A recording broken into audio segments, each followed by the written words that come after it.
Open mind මිනිස්සුත් එක්ක ජීවත් වෙන එක හරි පහසුයි. ඕපන් මයින්ඩ් එහෙමත් නැත්තම් විවෘත මනසක් තියෙන මිනිස්සු ළඟ තියෙන විශේෂ ගතිගුණ මොනවද දන්නවද?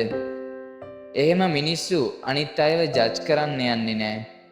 මිනිස්සු කියන දේවල් වලින්, ඇහෙන දේවල් වලින් අනිත් මිනිස්සු ගැන නිගමන වලට එන්නේ නැහැ.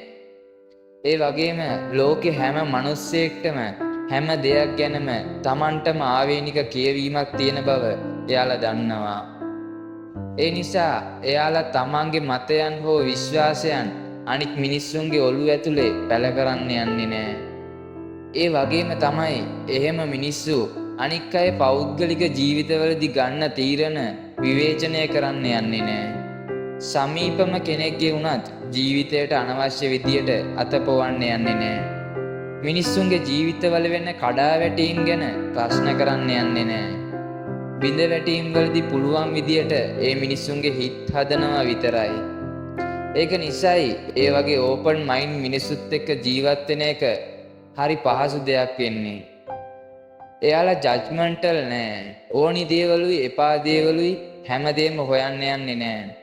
මිනිස්සුන්ගේ නිදහස සීමා කරන්න කැමති නෑ. මිනිස්සුන්ට කතන්දර හදන්න යන්නේ නෑ. හැමදේම තියා නිවි හැනහිල්ල බලාගෙන තමන්ගේ වැඩ ටික හරියට කරගෙන යනවා. ඒ ගමන්ම එක රාමුව ඇතුලේ හිර නොවි ජීවිතේ එන්ජොයි කරනවා. ඒ හින්දම ඕපන් මයින්ඩ් මිනිස්සුත් එක්ක ජීවත් වෙන එක හරි පහසුයි. ඒ වගේම ඕපන් මයින්ඩ් මිනිස්සෙක් කියලා ජීවිතේ ඉස්සරහට යන එක ඊටත් වඩා පහසුයි. මොකද ඕපන් මයින්ඩ් මිනිස්සෙක් කියන්නේ වෙනමම විදියේ වයිබ් එකක් හින්දා.